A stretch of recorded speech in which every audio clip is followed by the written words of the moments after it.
Boa noite a todos e a todas, paz e bem, em nome do Fórum Interreligioso do Rio Grande do Norte, eu, reverendo Gessione Pinto, da Igreja Episcopal Anglicana do Brasil, aqui no Rio Grande do Norte, na paróquia anglicana da Virgem Maria, Diocese Anglicana do Recife, quero ter a honra de, essa noite, acolher a todos vocês, aqueles que estão assistindo, acompanhando ao vivo nossa live, também aqueles que vão assistir posteriormente no nosso canal do YouTube, que a paz e as bênçãos de Deus estejam com todos nós. E dando continuidade ao programa Religiões no Brasil, que é uma iniciativa deste Fórum Interreligioso, temos a honra de receber hoje, em nosso fórum, o reverendíssimo arcebispo primaz, Dom Diogo Bonioli, ele que é o principal líder da Igreja Veterocatólica no Brasil, primaz dos veterocatólicos. Seja bem-vindo, Dom Diogo, ao nosso canal. E em seu nome,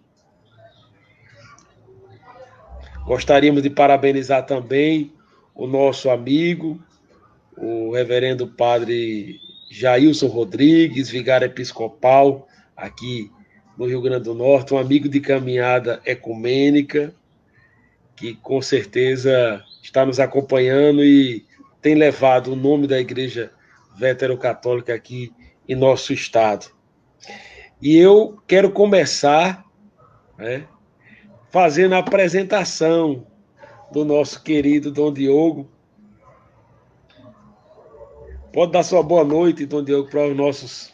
Maravilha! Olha, muito obrigado, paz e bem, reverendo Gessione, parabéns a todos os irmãos e muito obrigado. Desejo que a paz do Senhor seja sempre o caminho de vocês e a alegria também, seja o contágio de todos os que sentam à mesa desse fórum, que com essa nobilíssima missão, esse chamado diferenciado à unidade, seja recompensado em frutos do Espírito Santo para todos vocês. Muito obrigado pelo convite e que seja de muitos frutos esse nosso encontro. Amém. Já tivemos algumas irmãs aí, a Flaviana dando seu boa noite, e outros irmãos, sejam todos bem-vindos novamente. Dom Diogo é oriundo da Igreja Católica Apostólica Romana, do Seminário Diocesano São José, na Arquidiocese de Niterói, em 1998. Em 2001, ele retoma a vida secular, seus estudos na psicologia, onde também reconhece a sua licenciatura em filosofia pelo MEC. Em 2011, conhece os ideais das igrejas nacionais independentes e recebe o diaconato no dia 24 de janeiro de 2012, sob o lema Eu estou no meio de vós como aquele que serve. Lucas 22, 27. E no dia 29 de julho de 2012, é ordenado sacerdote na mesma igreja, sob o lema Eu vim trazer fogo à terra. Lucas 12, 49. Em 2015, ele se desliga da igreja brasileira e conhece a tradição veterocatólica, onde é eleito bispo em setembro de 2015, recebendo o episcopado para o Rio de Janeiro em 15 de maio de 2016, sob o lema Só Deus Basta. Atualmente está terminando a convalidação seminarística de teologia pelo MEC, realiza estudos anuais com os véteros católicos em Utrecht e é o representante do veterocatolicismo na América do Sul, para os católicos independentes dos Estados Unidos. É diretor do nascente Seminário Veterocatólico São João da Cruz e escritor do livro Introdução ao Veterocatolicismo no Brasil nós estamos com ele aqui na mão, depois ele vai dizer como adquirir, e também é casado, pai de 2 filhos, psicólogo e professor universitário. E faço questão também de apresentar o seu currículo secular. Doutorando em psicologia na UFRJ, mestre em psicologia em 2019, psicólogo e licenciado em psicologia em 2007 e 2008, licenciatura plena em filosofia 2012, especialização em análise, gerência e projetos de sistemas em 2009, especialização em tecnologias da educação pela PUC do Rio em 2014, especialização em gestão escolar, administração, supervisão e orientação educacional 2017, é docente atualmente da Universidade Estácio de Sá, na graduação de psicologia, coordenador do curso de psicologia do campus Alcântara e supervisor de estágio específico na clínica, na equipe de psicanálise. Também é psicanalística e membro da IF Niterói, FCL Niterói. Professor concursado de filosofia da Secretaria do Estado do Rio de Janeiro desde 2012, está designado para a função de professor orientador educacional. Desde 2009, atua com a psicologia clínica, avaliação psicológica, neuropsicologia e cognitiva para o contexto escolar e saúde ocupacional. Vocês veem que o currículo do nosso convidado é vasto, é rico e é amplo e vai trazer, com certeza, grande conhecimento, grande formação para nós essa noite. Mas eu quero começar fazendo aquela pergunta básica. Como foi a origem da sua vocação, Dom Diogo? Primeiro para o sacerdócio, né, para o ministério ordenado, o diaconato, o sacerdócio, e depois para o episcopado, sendo um bispo, vamos dizer assim, ainda jovem. Ainda jovem, pois é. Reverendo, novamente eu agradeço a oportunidade de estar aqui no fórum com vocês, é uma alegria estar, assim, particularmente também com essa amizade gostosa que nós temos, de rio a distância. Então, novamente, minha gratidão também por ter conhecido o nosso irmão também aqui, o Marcus, né? E vamos falar um pouco dessa história. Primeiro que todo esse currículo só faz sentido quando somos servos do Senhor, né? Tudo isso aí a gente só apresenta como Paulo, né? Também estou estendendo as tendas, né? Amém. Então, o importante nessa configuração é a gente entender que não há uma aventura em ser clérigo, né? Não há um profissionalismo em ser clérigo. Tenho minha família, tenho meus trabalhos profissionais e aqui eu tenho meu serviço para Deus. Então, não é uma posição de oportunismo, não é uma posição de utilização da igreja, muito pelo contrário.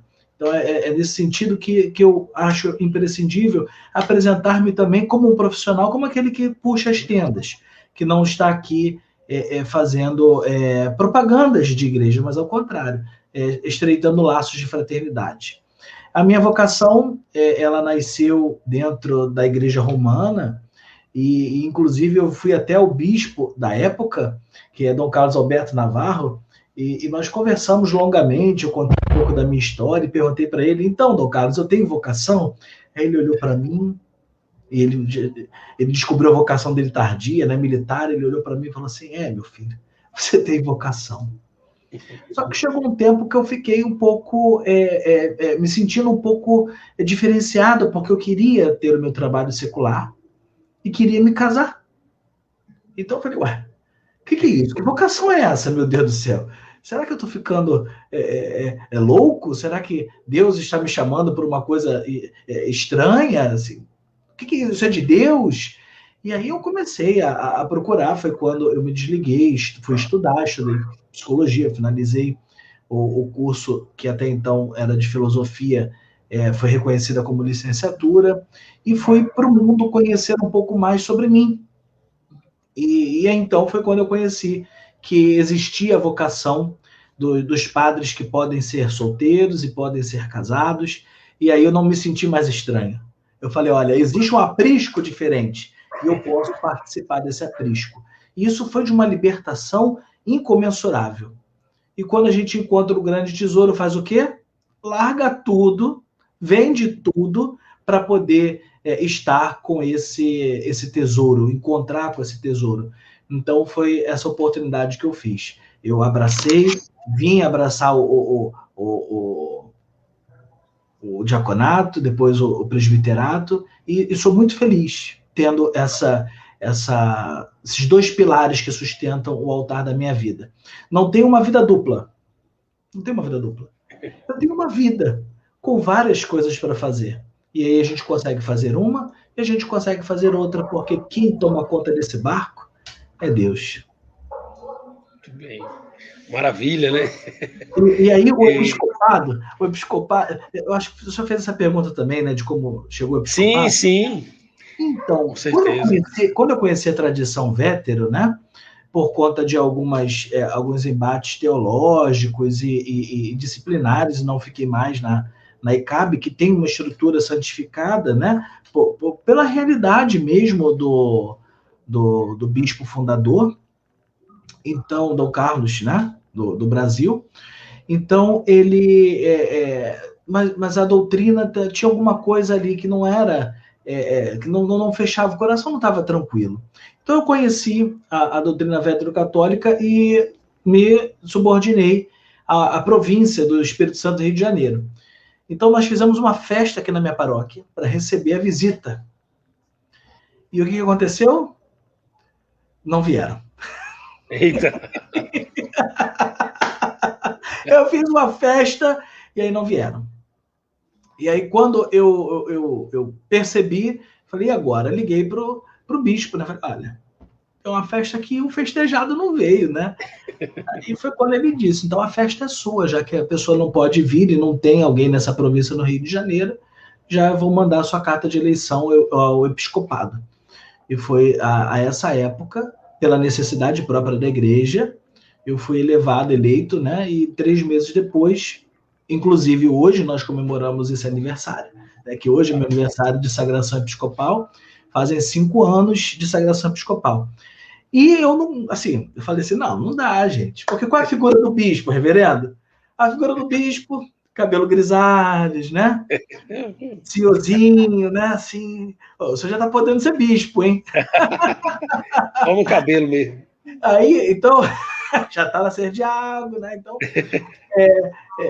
e aí eu fiquei até resistente, conversei com alguns amigos e tal, e novamente a tradição antiga me salvou.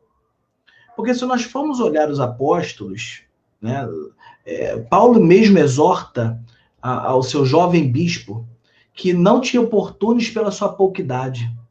Né? Se a gente for olhar a coleção Orígenes, se a gente for olhar a coleção de Santo Inácio, na verdade a tradição é de que todos os bispos sejam jovens.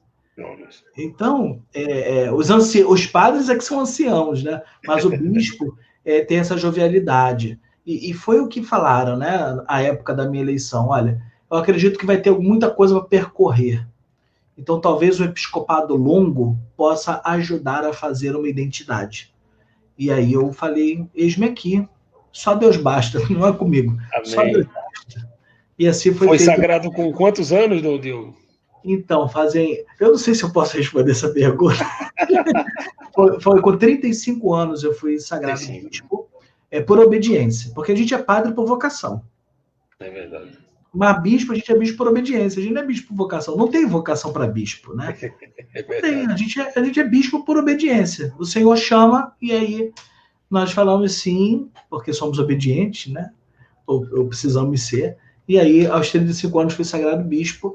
E então a árvore vem crescendo aí em torno desse episcopado que pertence a Deus, porque só ele basta. Amém. É a idade mínima, né? Aqui na igreja anglicana é a idade mínima, 35, né? Com menos de 35 não pode. Com 35 para frente, né?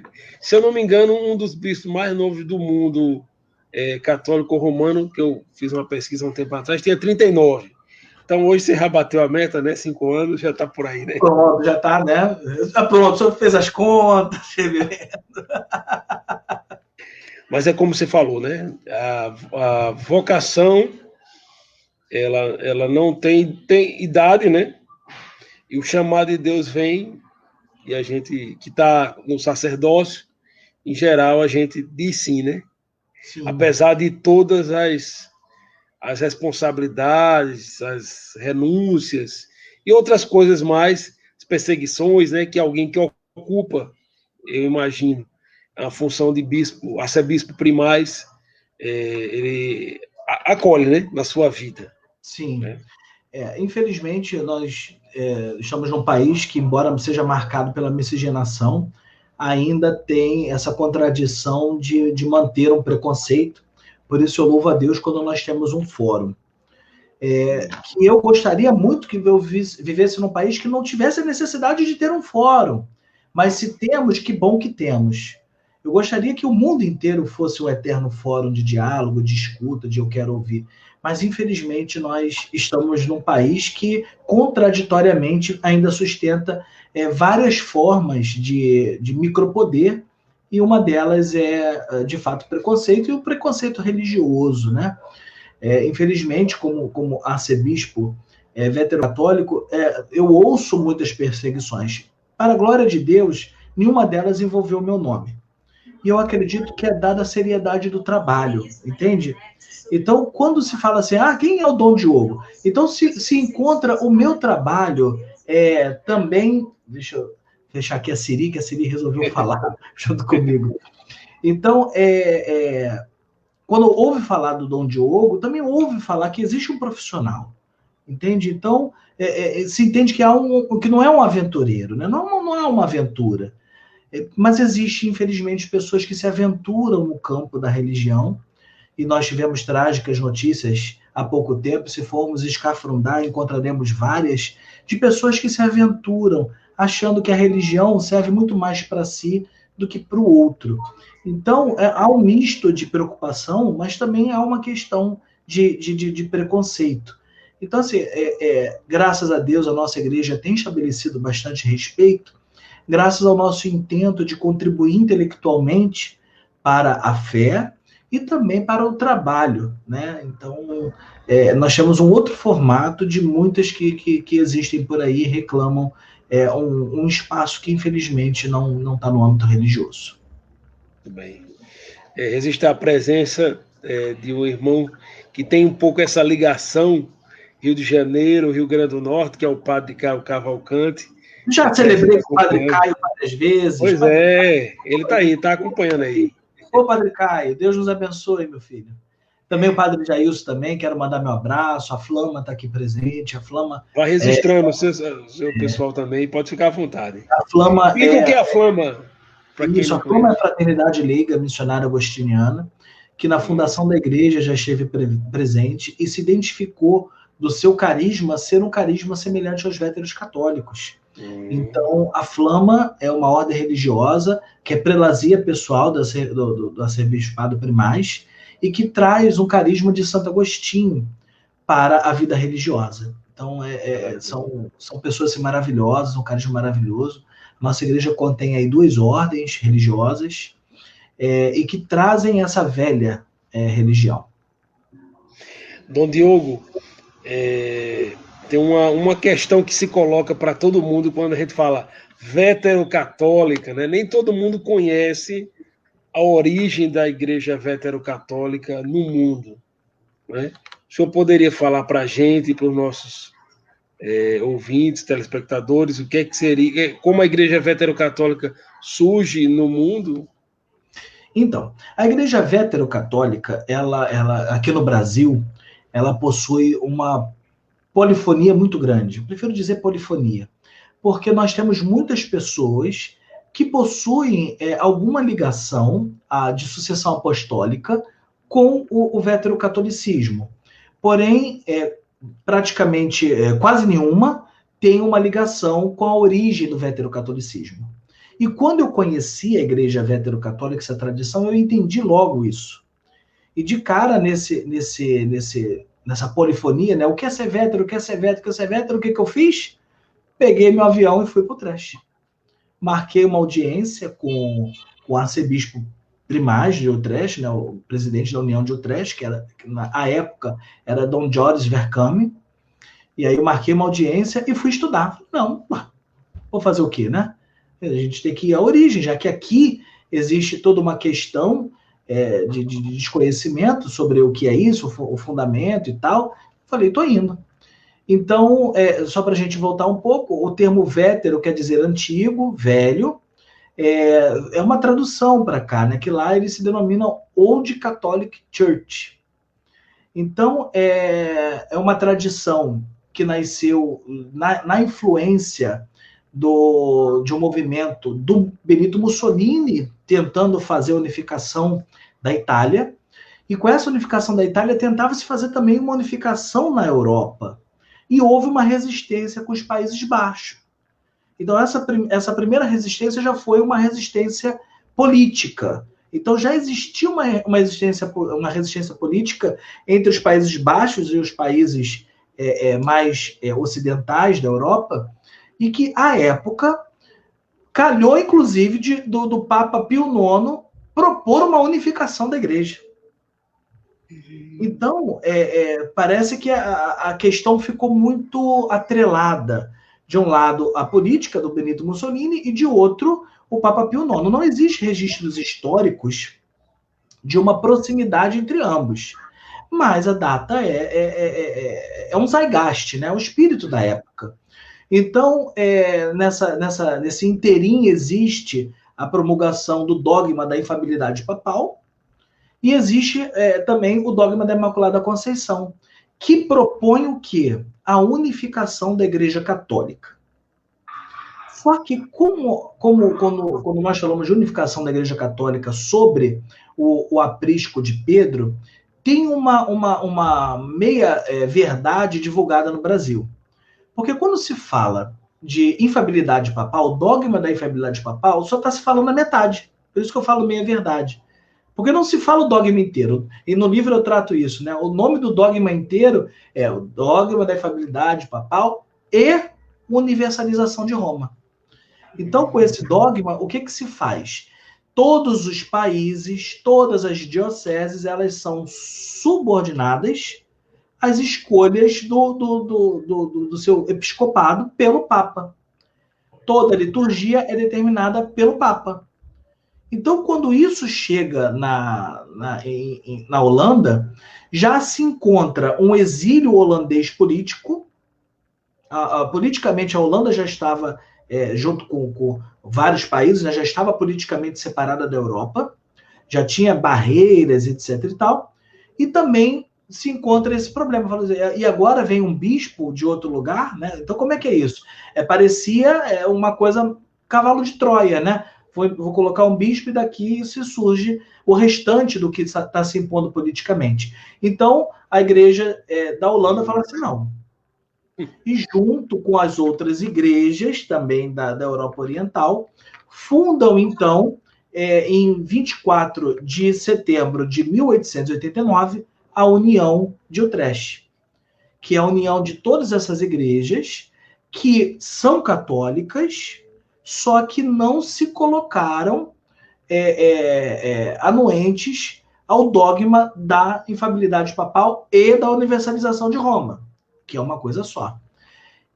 Se baseando em que princípio? Que ser católico o dogma fere ao que é ser católico. Que quando se fala da universalização, fala de uma padronização. Quando ser católico é uma universalização do ser humano, e não de um formato de oração. Então, começa-se um movimento veterocatólico. Inclusive, existem registros no museu que eu tive a oportunidade de ir à época dessa visita, dos pedidos intermitentes da igreja de Utrecht para que fosse mandado um bispo para lá, e depois de 3 negações, houveram 3 negações, e aí foi sagrado o primeiro arcebispo de Utrecht. E aí, quando é sagrado esse primeiro arcebispo, há automaticamente uma ruptura romana. Então é assim que nasce a Igreja Vétero-Católica, defendendo um ideal de um catolicismo antigo. Isso que é importante também a gente destacar, e talvez eu esteja até falando um pouco mais adiante do que nós deveríamos de falar. Nós temos alguns teóricos, né, alguns teólogos, que inclusive defendem que o veterocatolicismo não é uma igreja da Reforma. Ela é atravessada pela Reforma, porque era a única forma de estabelecer fraternidade dentro da Holanda. E aí, o que os véteros católicos fazem é uma contra-reforma, só que próximo da reforma.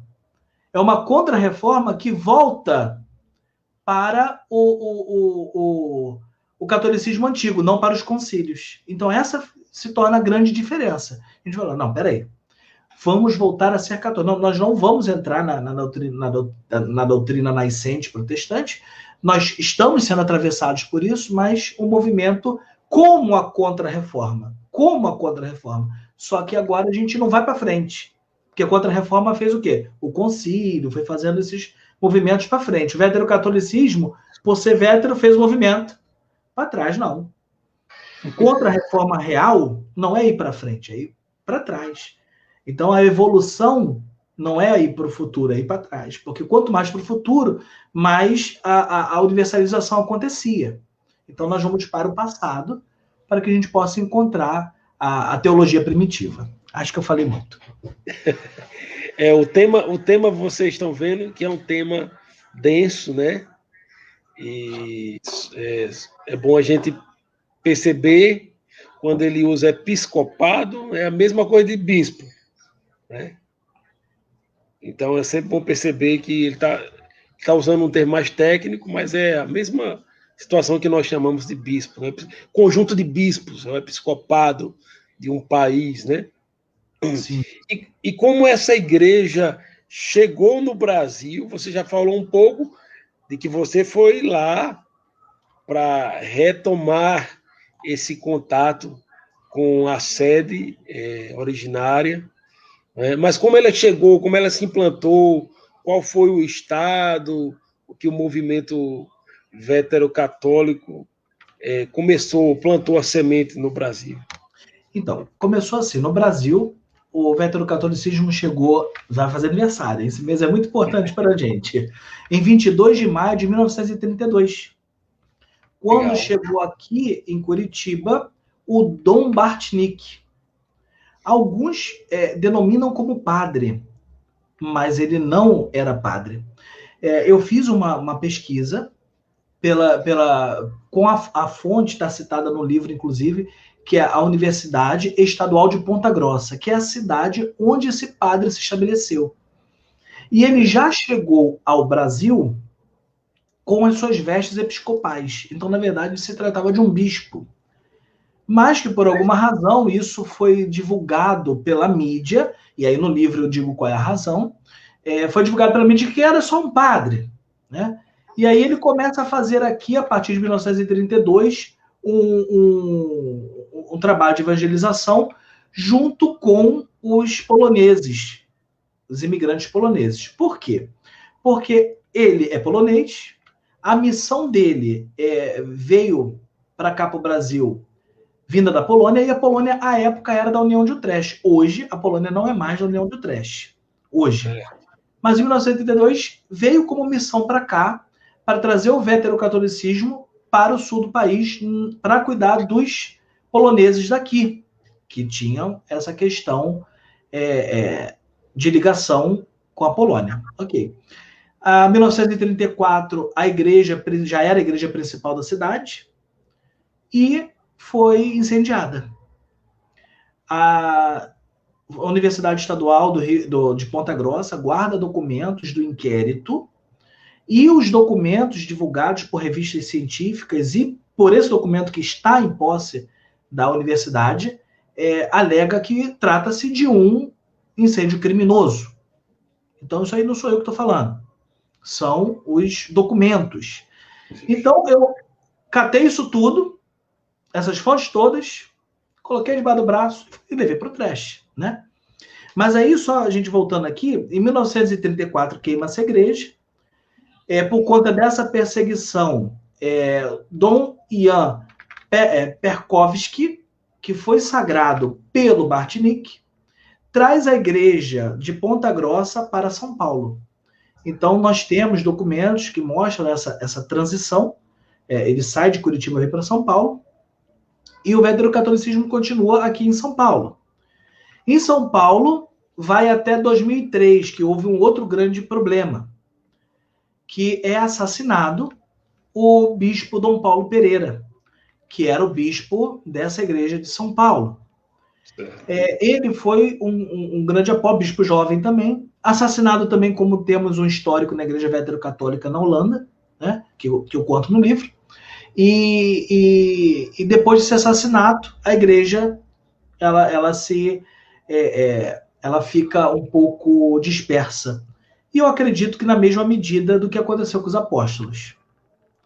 Então, esses vários avanços que Dom Paulo Pereira fez com a igreja, que ele foi um dos maiores troncos de disseminação, um deles veio até a mim, foi a sagração episcopal, que inclusive eu tenho posse dos documentos de Dom Paulo Pereira, quando sagrou esse bispo, que sagrou a mim. Então, tudo isso eu peguei e levei para o Trash para poder falar, olha, sou um filho de vocês e talvez vocês não saibam que eu existo. Foi um negócio quase assim, ratinho, sabe? Vamos fazer o DNA. Vamos fazer o DNA. Me reconheça como filhos. Aí eu fui para lá e eu fui junto com o Monsenhor Gleivson e com uma irmã focolarina, católica romana, ao qual eu aproveito e mando um grande beijo para ela, que é a Clara. Sem ela, nada teria acontecido, porque ela foi minha tradutora. Eu só consegui entender. Falar, eu não falava mais nada. Mas nervoso, então, porque eu estava onde? No escritório do Dom Jorge. Foi, assim, terrível. Então, Dom Jorge olha para mim e fala assim, não sabíamos que a missão de Ponta Grossa tinha continuado. E aquilo foi meu primeiro baque. Eu não sabia que a missão de Ponta Grossa tinha continuado. Então, ninguém de Utrecht sabia que a gente existia. Ninguém. Aí eu fui mostrando os documentos, olha, esse, sagrou esse, sagrou esse, sagrou esse, sagrou esse, sagrou esse, olha eu aqui. E aí eu mostrei as fotos das nossas comunidades, do nosso trabalho, etc.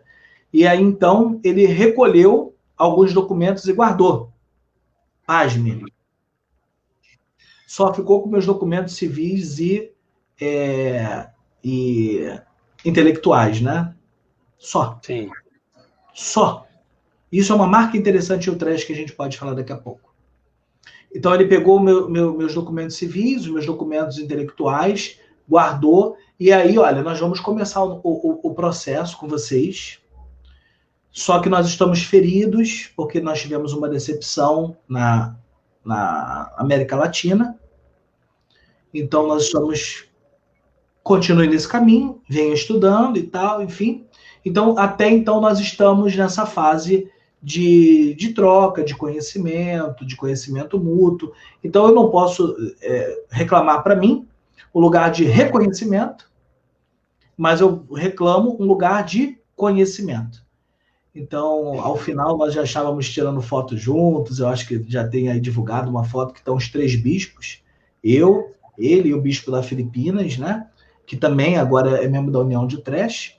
Eles não quiseram aceitar a nossa igreja sufragânea à União de Utrecht, da Holanda, porque isso feriria o princípio da unificação. E eles estão nos preparando para sentar lado a lado na União de Utrecht. Então é isso que está acontecendo hoje. Nós estamos sendo preparados para termos uma cadeira na União de Utrecht. Não é uma sufragânea, porque isso não pode. Isso seria a mesma coisa que o dogma, né? Então, assim a quantas andas o veterocatolicismo, desconhecido no Brasil, desde Ponta Grossa, até que esse jovem brasileiro foi até lá e falou, olha, estamos aqui. Então, ao final, me lembro até hoje, que depois da última aula, o Dom Jorge me deu um abraço, Isso na Europa Oriental já é uma raridade, porque é muita formalidade. Ele me deu um abraço e ainda me deu um shake. Fez assim, né? Aí eu falei, pronto. Graças a Deus. Então, é disso que se trata. Acho que bem. é isso. Muito bem, Dom Diogo. Bela história que vocês estão reconstruindo, né? Sim. Agora, o que é que diferencia para quem não conhece? Vamos tentar assim ser bem didático, né?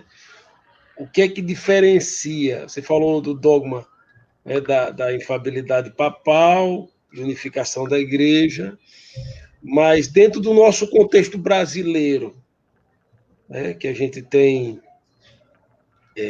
o catolicismo no campo cristão, né? Catolicismo romano, né, o protestantismo tradicional, os evangélicos tradicionais, a igreja anglicana, as igrejas ortodoxas, as igrejas católicas nacionais. Como é que diferenciaria a igreja veterocatólica nesse mosaico, vamos dizer, brasileiro? Bem, começando assim, bem didático, a disciplina é totalmente diferente. Quais são as diferenças sensíveis da disciplina? Os padres podem casar.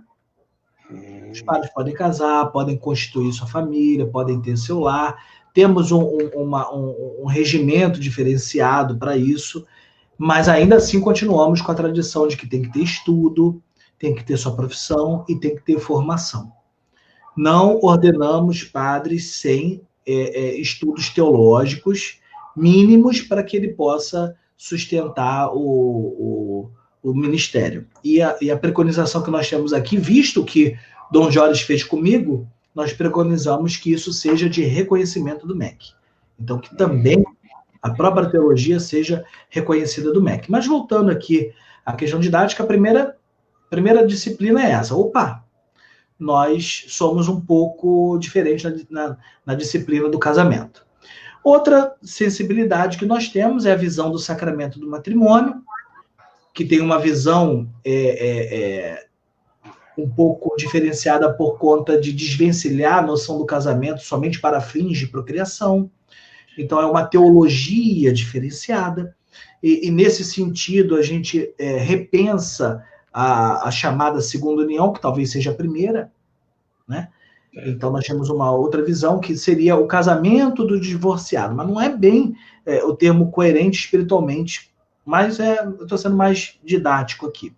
Certo. Uma outra diferença que nós temos é a nossa abertura à diversidade da humanidade. Em que sentido? O batismo é para todos. O batismo independe da qualidade do padrinho, o batismo é para a criança. Então, nós abrimos o batismo a todos, pelo mundo, e batizai a todos, não é alguns. Então, a nossa igreja aqui no Rio de Janeiro recebe por domingo, agora não mais por conta da pandemia, por domingo eram 6, 7 batizados, justamente por essa postura de acolhimento. A mesa eucarística é aberta, porque nós entendemos que o pão é para fortalecimento da pessoa e não mérito para quem é santo. Então, a Eucaristia não pertence à igreja, a Eucaristia pertence ao povo. Uma outra diferença que nós temos bem sensível é o nosso culto ser cristocêntrico. Isso é muito sensível. Nós não temos a visão que nós temos em Roma, que é oriunda do dogma da Imaculada Conceição, de ter a figura mariana muito, muito próxima a Cristo. A figura de Cristo tem que ser o centro da igreja, da nave, da igreja, né? Tem que ser a figura central. Tudo é com Cristo, por Cristo, em Cristo.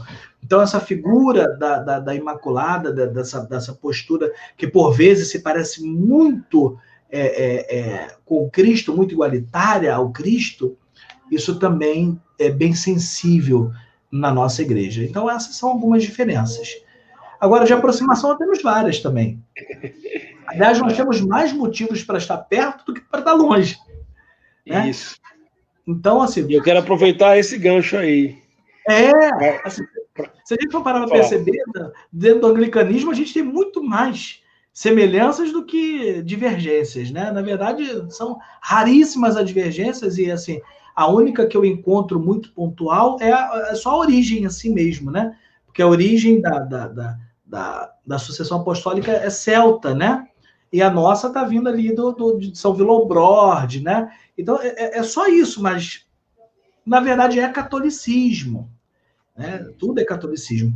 Então, a nossa visão junto ao anglicanismo é muito próxima, extremamente próxima. Temos o episcopado histórico, que é aos moldes antigos, temos a hierarquia, que é diácono, bispo e padre, nada mais do que isso, nada menos do que isso. E temos também a formação dentro da igreja, que é um principado importantíssimo anglicano, e para nós também. Quem forma os sacerdotes é a igreja que aquele sacerdote trabalha. Não é uma instituição fora, é a igreja. Então não existe padre sem igreja, não existe eucaristia sem igreja, sem povo, não existe episcopado sem clérigo. Então é dentro da igreja que se forma. Eu acredito que de todas as tradições que nós temos aqui, o que nós temos de mais próximo é com o anglicanismo. E tem tudo a ver com o Dom George Vercamme também, né, que traz essa... porque nós temos essas duas influências em Utrecht. A igreja vétero, eu vou fazer aqui uma simulação com as mãos, né? A igreja de Utrecht, ela vem junto com a tradição anglicana e ortodoxa, né? Então ela tem aqui uma influência anglicana e ortodoxa e que faz Utrecht aqui no meio, né? Os véteros católicos aqui ao meio. Muito bem, muito bom. Com certeza. E aí você já falou um pouco do ecumenismo, mas eu gostaria que você falasse do ecumenismo e também do diálogo interreligioso, né? Já que é uma vertente que tem crescido muito, o diálogo interreligioso. E nós até dizemos aqui, pelo menos eu percebo, que o movimento do diálogo interreligioso é mais forte do que o ecumênico aqui no Rio Grande do Norte. Que interessante, né? Assim, eu estava lendo algumas fontes véteros católicas, né? E é interessante como eles são enfáticos em dizer que, mesmo tomando a postura ecumênica, isso não facilita em nada o ecumenismo. Isso é muito interessante. Primeiro que nós temos uma mácula de que no Brasil não tem pessoas sérias, né? Nós temos uma marca nisso, né? Então isso dificulta muitas das vezes o ecumenismo. Mas ainda temos pessoas de bom coração que se propõem ao diálogo e que possa vir a facilitar esse ecumenismo.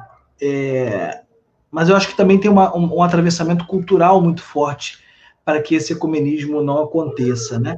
Eu vou dar exemplos assim básicos. Se você fala num país como os Estados Unidos, ou você fala na Europa, na Holanda, né? Não, eu te dou minha palavra que isso é verdade. Acabou, isso basta. Né? Você não precisa de mais nada. Então, mas no nosso país nós não temos isso. Porque nós temos, assim, uma marca de mesmo a pessoa dando palavra mente. Isso tem acontecido em alguns lugares por aí no nosso país, que poderia até ser preso, mas não é. Então pode mentir. Então, no Brasil nós temos essa marca cultural que o nosso fórum tem que trazer essa marca, né? De vamos mudar essa estrutura de confiabilidade, por isso a intelectualidade, a verdade científica, por isso essa marca. Quer ver uma coisa interessante, reverendo? Todos os reverendos que eu conheci em Utrecht são doutores em teologia. Todos. Então, assim, a formação ela é de extrema, é muito caro, é de extrema importância. Então, a gente começa a perceber que o discurso de atravessamento da verdade dentro da teologia é precisa. Para o senhor ter uma ideia, eu participo aqui de um grupo que eu sigo, o principal teólogo da União de Utrecht, que é Dr. Peter Ben, e ele é padre, e foi o interlocutor do diálogo com o Papa Francisco. E ele só publica, todo mês ele tem uma publicação nova, todo mês, científica, em paper, que é uma cultura que nós não temos no nosso país, e que eu estou reclamando já para a nossa igreja. Foi um espanto que o senhor teve, né? Não, eu quero adquirir o livro porque é tão difícil, viu? Mas não foi verdade isso que o senhor disse? Verdade, é verdade. Eu falei a mesma coisa, eu vou comprar o livro do reverendo também, porque a gente não vê produções intelectuais assim. Não vê. E que é primordial na igreja holandesa. Mas, voltando aqui ao assunto do ecumenismo, eu quero citar aqui São Vicente de Lérins, que diz assim: na mesma igreja católica, deve-se também ter o maior cuidado em atermos aquilo que em todo lugar, que em todo sempre, que por todos nós foi crido, pois isso é verdadeiramente católico. Ou seja, temos que tomar cuidado dentro da própria igreja católica para nos mantermos católicos. Então, a priori, temos que nos preocupar se o nosso catolicismo é um catolicismo daquilo que nos foi crido desde de longo tempo. Ou se estamos criando uma abordagem teológica nova e dizendo que isso é catolicismo, quando, na verdade, o catolicismo é aquilo tudo que nos foi crido. E se tudo nos foi crido, o mais importante da doutrina católica chama-se ser humano. O mais importante da doutrina católica chama-se ser humano. E graças a Deus eu não vou receber pedrada de romano nenhum por conta do presente que nós recebemos da Fratelli Tutti. Que foi um presente aqui. A Fratelli Tutti dizendo que nós devemos nos preocupar com aquilo que nos é mais comum, a humanidade. Que é conduzir ao humano ao espírito religioso, ao espírito que produz a espiritualidade. E quando nós entramos nesse lugar, nós conseguimos conversar com todos os apriscos. Então, quando nós nos reduzimos ao estado inicial do catolicismo, que é também a prerrogativa da Igreja Anglicana, voltar à teologia primitiva, que é de muitas, como nós estávamos conversando aqui com o irmão que é da Jurema, né? Que é a mesma coisa, voltar ao ser primitivo, voltar ao contato primitivo. Quando a gente volta a isso, retorna às nossas origens, retorna ao que é velho, fazemos o que é novo. Entende? Quando nós fazemos isso, nós fazemos o ecumenismo. Então, qual é a postura ecumênica que nós temos dentro da Igreja Vétero-Católica? Sendo um católico que abraça toda a diversidade, nós podemos dialogar com qualquer um que seja humano. E isso inclui os grupos de minoria, isso inclui os indígenas, isso inclui as outras religiões, isso inclui os LGBTs, isso inclui as pessoas que sofrem violência e exclusão, isso inclui todos os que são excluídos como não humanos. Então, é nesse sentido que nós somos véteros católicos e nos sentimos muito honrados em poder participar da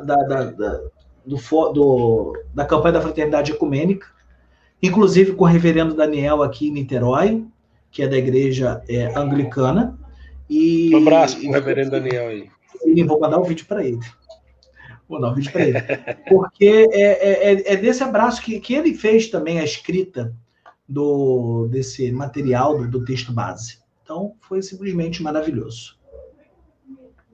Graças a Deus. Fratelli Tutti, que o nosso bispo falou, é a encíclica, né, mais recente do Papa Francisco, lançada no dia de São Francisco de Assis, né? Falando dessa irmandade universal. Meu querido bispo, já estamos nos aproximando do final, a hora ela é implacável. Foi lembrado, né, aqui.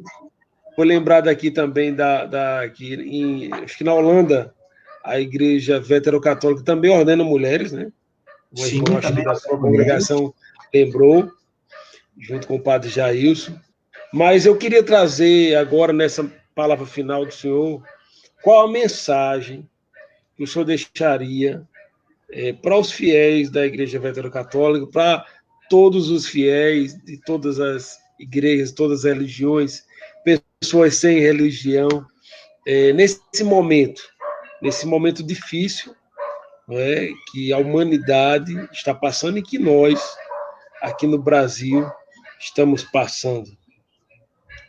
Bem, primeira coisa importantíssima que eu gostaria de deixar frisado, independente se vai ficar esse vídeo por um longo tempo ou não, é importante usar máscara, porque a gente não faz noção quando isso vai acabar. Então, use máscara, se proteja, proteja as pessoas, não existe tratamento precoce, o que existe é ciência.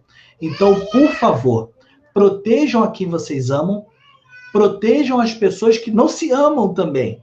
Protejam a todos. Isso é de extrema importância. Por favor, se protejam, usem máscaras, fechem os templos se for necessário, fechem o templo, porque o templo verdadeiro é o coração, não é o templo de pedra. Então, por favor, cuidem da vida e propaguem a vida. Escolham, pois, a vida.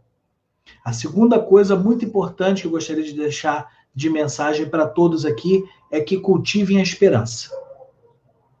Ao final de todas as mazelas, o que nos resta ainda é a esperança. E é assim que Deus se apresenta, em suas virtudes, a fé, a esperança e a caridade. E esse exercício é indiferente da religião. Eu acredito que com a religião isso fica mais fácil. Mas, independente disso, mantenham a esperança de dias melhores, de humanos melhores, de relações melhores. Então, conviva, faça um dia de esperança para você, faça um dia de esperança para sua família, faça momentos de esperança dentro da sua igreja. E isso que a gente faz aqui, esse diálogo, é uma esperança também. Então, que façamos a esperança, que cultivemos a esperança. E, por fim, busque a verdade. Eu acredito que isso é uma questão de prioridade zero no nosso país.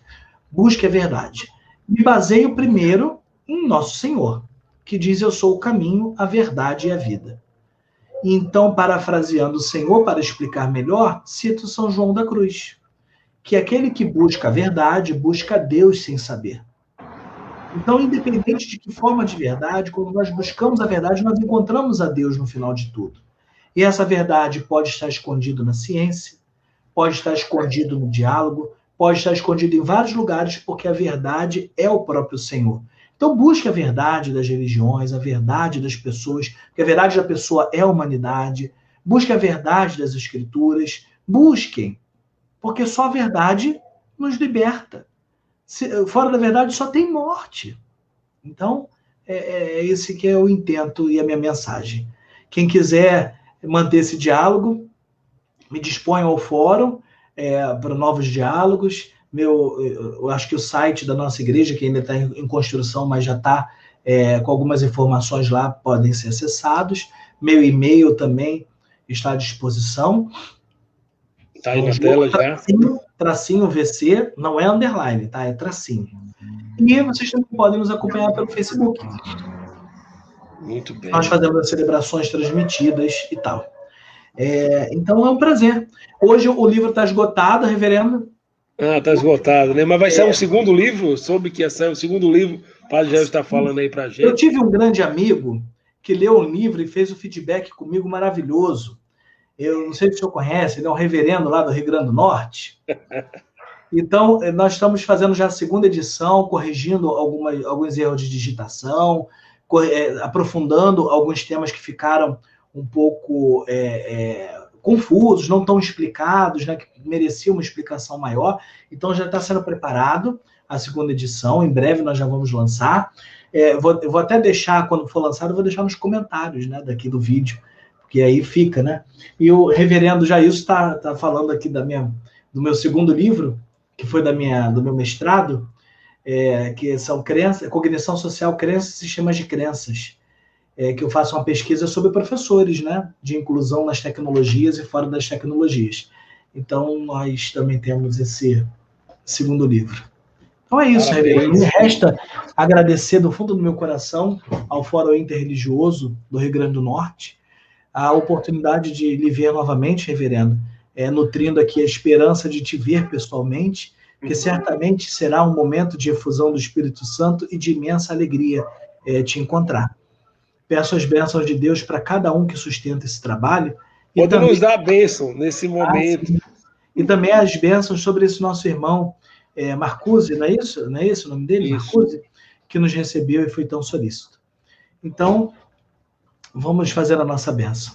A nossa proteção está no nome do Senhor, que fez o céu e a terra. Bondoso Senhor, Deus do universo, que também se manifesta a nós com seu coração maternal. Volvei o vosso olhar de bondade a todos que se encontram nesse momento conectados à internet ao vivo conosco, mas também estendei a vossa bênção e proteção sobre aqueles que irão nos assistir. Nós vos pedimos que a sua bênção acompanhe a cada um deles, iluminando seus passos e trazendo uma renovação do Espírito Santo. Abençoe-vos o Deus Todo-Poderoso, Pai, Filho e Espírito Santo. Amém. Muito obrigado.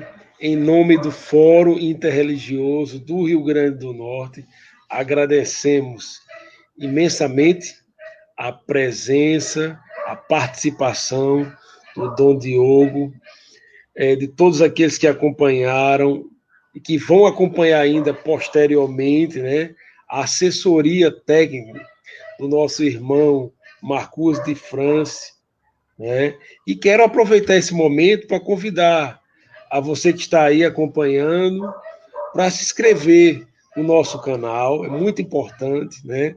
Para você curtir, se você gostou desse programa interreligioso, também para você compartilhar, para que outras pessoas conheçam esta tradição cristã, que é o veterocatolicismo, conheçam o nosso fórum e assim possam acompanhar os outros temas que vamos estar sempre trazendo, uma nova religião, uma nova tradição, uma tradição antiga, enfim, para que cada vez mais o conhecimento, a busca pela verdade, como o Dom Diogo falou, seja uma realidade, tá?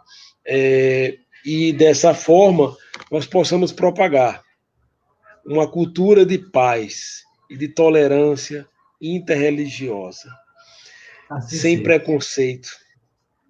Tenhamos uma boa noite e até a próxima oportunidade. Paz e bem. Paz e bem.